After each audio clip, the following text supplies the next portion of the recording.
What's good, y'all? This is Phillip, and welcome back to Gaja Atelier. Today, I'll be sharing my story on how I lost 70 pounds back in the 7th grade and what I did to lose that weight back then as a teenager. For all the heavy-set middle schoolers and high schoolers that might come across this video, I'm going to be dropping some gems, so definitely make sure to use this information to the best of your advantage. I only keep it real and relatable. I just want to be the help that I wish I had when I first started my weight loss journey. I want to help you realize that you can evolve to the best version of yourself through proper guidance. Trust me, I remember searching up videos like these all the time with tears in my eyes, and I mean back then I thought I was born to be fat, so I understand your pain and I know how you feel. Even though that feels like a lifetime ago, now I've grown much stronger mentally and physically, so I want to be able to provide you with the help that I wished I had when I first started my weight loss journey. Gaja.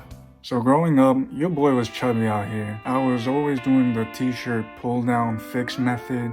I was always getting roasted. I was always sticking my jaw in the air like this to build a jawline, like those jawline exercise YouTube videos. I was always snacking, and I was always searching up how to lose 15 pounds in 2 days. This was all throughout elementary school and middle school. When I got to the 7th grade, I was around 205 pounds at my heaviest. Mind you, I was only 5'4" at the time, so your boy was walking around looking like a little dumpling, just jiggling, bouncing, rolling around everywhere. I was just squishy. I come from an Asian household, from loving parents who just loved to feed me all the time, and a lot of times I was overfed, and since I was never really told no when it came to portion or just the food I wanted to eat, I was just becoming really plump. The main reason that sparked me to even go on a weight loss journey in the 7th grade was from the time when I went to the restroom right before I was about to shower. Right as I was about to pee, I looked down and I can't even see my toes or my balls. And all I see is just stomach, just straight breast. That wasn't a good feeling and made me feel ridiculously insecure. But yeah, that evening I spent the whole night just squeezing my man boobs, being all furious, just gripping my stomach, asking God why he made me fat, and just tearing up. And I just had a lot of anger and shame, and I hated how it felt to be a joke and never taken seriously. I hated how t-shirts always fit like bras, and I especially hated how I couldn't fit skinny jeans because everyone was wearing skinny jeans, but my fat ass only fit into cargo pants. Your boy was going through it, despite the fear of looking like an idiot and being afraid to start this weight loss journey. Despite finding all the comfort in eating and playing video games, I knew something had to change. At that point, I said to myself, you know what, motherfucker? Just do it, like Nike. Just do it, Nike. So yeah, after asking for running shoes for Christmas that year, I ended up going from 205 pounds to 138 pounds from January to July, so nearly 70 pounds in 7 months. I definitely pushed the boundaries for myself because I wanted to lose weight pretty quickly, and it's kind of crazy to think when I reflect back, but here's 5 things I did to lose all that weight. Number 1, understand what the calorie deficit is.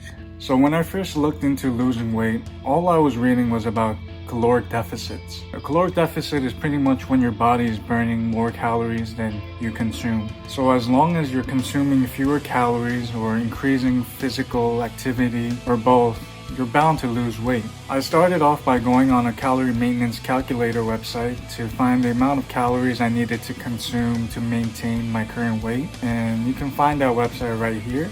A good rule of thumb is a 500 to 750 calorie deficit. I went around 1,000 to 750 because I wanted to go on a pretty harsh cut, but around 500 is a good number where you'd want to be. This helped me understand that I wasn't being active enough and that my diet was an issue since I was overeating all the time and always in a caloric surplus. Number 2, calorie tracking. Because I had the tendency to eat a lot and just forget what I consumed, I started tracking my calories. This helped me become more conscious of what I was consuming, become aware of the junk that I was eating. I liked eating a lot of chips and candy back then, but I never realized how high in calories these things were because I thought they were just harmless small little cookies and I thought I was chilling. So your boy started tracking calories with his iPod Touch. This helped me a lot with not mindlessly munching and just eating whenever I was bored. A lot of people love to swear that they don't eat too much and can't put a finger on what's causing them to gain weight, but if you track your calories and you see what you're consuming, it helps you become accountable and just be conscious of everything you're eating, and it really helps you control your portions a lot better. Number 3. Diet change. 2 things I came to realize. 1, I overate all the time. 2, snacking was always a habit. Since I always grew up overeating, being stuffed and just being in a position where I'm just, that was the norm for me. As I started to calorie track more, I learned that I didn't need to eat all this food just for me to survive. Now that I had to remain in a caloric deficit, I made a commitment to myself to cut off sugar and junk foods just so I can get more bang for buck with my nutrition and the calories I was consuming. Making this commitment allowed me to learn that not all calories are the same and there's better ways to get these calories in. For example, let's say you want a snack.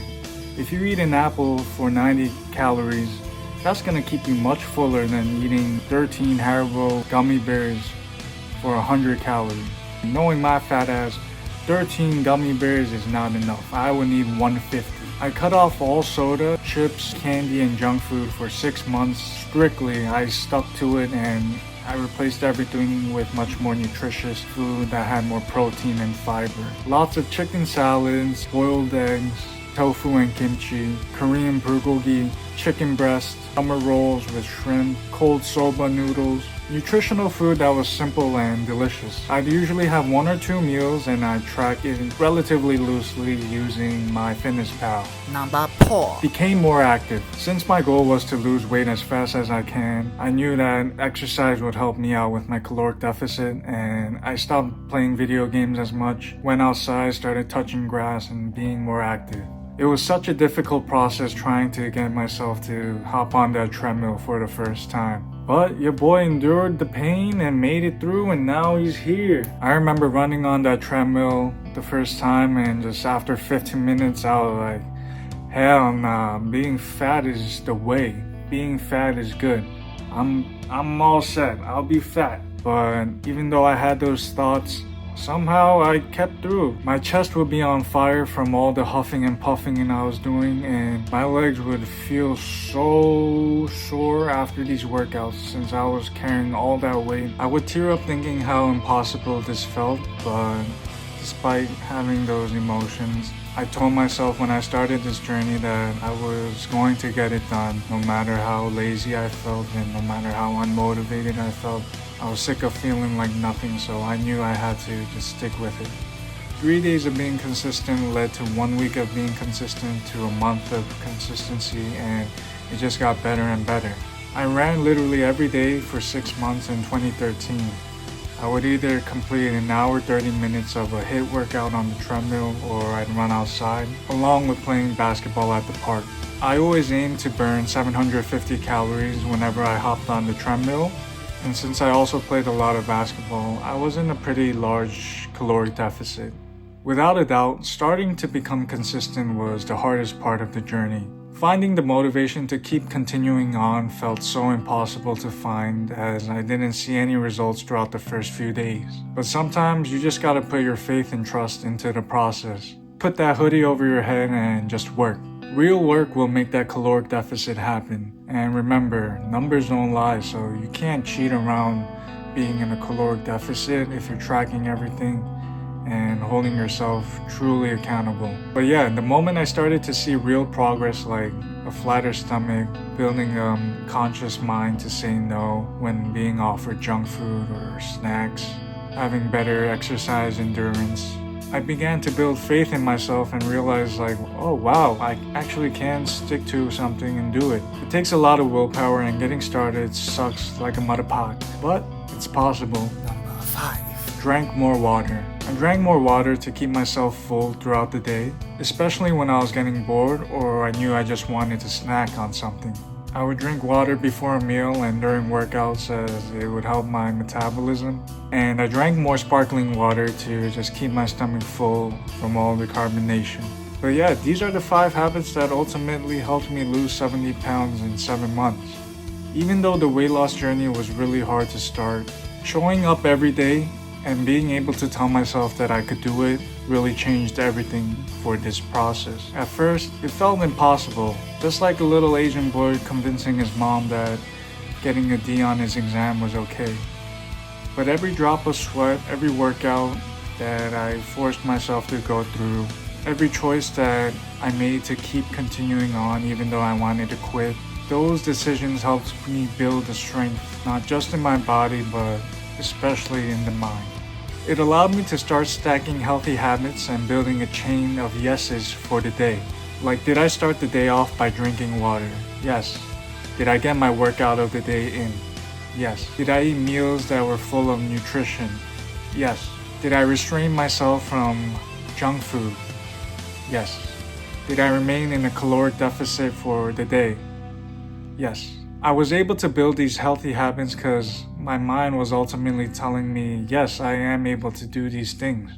Even though it sucks, you can do it. Every day I was building more courage to say yes, and I was finding the self-respect to not give up on myself. The discipline that felt fake at first gradually grew stronger and eventually became so real.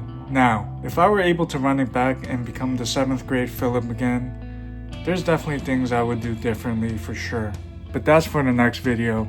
Make sure to stay tuned, give us a like and comment, and let us know in the comments if there's anything you would like to see. And Don't forget, motherfucker, the journey of 1,000 miles always starts with a single step.